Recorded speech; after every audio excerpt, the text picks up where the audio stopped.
Guys, இனிமேல் நம்ம புது புது வீடியோவை டெய்லி ஒவ்வொரு விதமாக போட போகிறோம். இது வரலும் சப்ஸ்கிரைப் பண்ணாத சேனல் வியூவர்ஸ் எல்லாமே நம்ம சப்ஸ்கிரைப் பண்ணிக்கோங்க.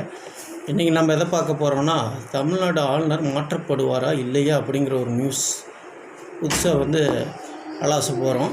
புதுவீசில் ஆளுநர் மாற்றப்படுவாரா இல்லையா அப்படிங்கிறத பற்றி புது தகவல் கிடச்சிருக்குது. அதை பற்றி நம்ம பல விதமாக பேசலாம். இன்றைக்கி ஆளுநர் இன்றைக்கி பல விதத்தில் மாற்றப்படுவார் அப்படின்னு சொல்லிகிட்டு இருக்கிறாங்க. ஏன் அப்படின்னா, அவரோட சில நியூஸ் சில நாளாக அவர் அமைதியாகிட்டார். அப்படியே தமிழ்நாட்டில் ஏன் அமைதியாகிட்டார் அவர், ஏன் அப்படிங்கிறத பற்றி நம்ம விரிவாக பார்க்கலாம்.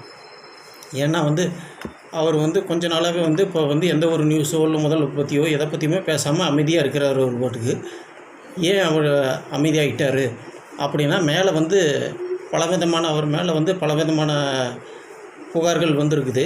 அதை பற்றி அவரும் மேல் இடத்துல அமித்ஷா பல விதத்தில் சொல்லியிருக்கிறார். ஆனால் அமித்ஷாவோ இல்லை அவரோட தகவல்களை அவரை பற்றி புகார்களை எதுவுமே கண்டுக்கல. ஏன்னா அமித்ஷாவுக்கு அவருக்கே மேலே பல பிரச்சனைகள் அவருக்கே இருக்குது. அந்த பிரச்சனைகளை பற்றி பேசுகிறதுக்கோ அந்த பிரச்சனைகளிலிருந்து வெளிவரதுக்கு அவங்களுக்கு அதுக்கு டைம் சரியாக இருக்கிறதுனால இவரோட பிரச்சனைகள் எதையுமே அங்கே கலந்துக்கிறதுனால இவர் இப்போது பயங்கர அப்செட்டாக இருக்கிறாரு.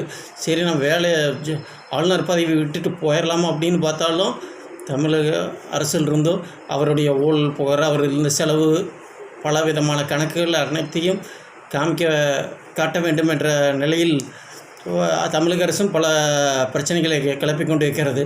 இதனால் என்ன செய்வதென்றது புரியாமல் ஆளுநர் கை பசந்து கொண்டு இருக்கிறார். வாருங்கள், மீண்டும் என்ன நடக்கிறது என்ற பல பிரச்சனைகளை பார்ப்போம்.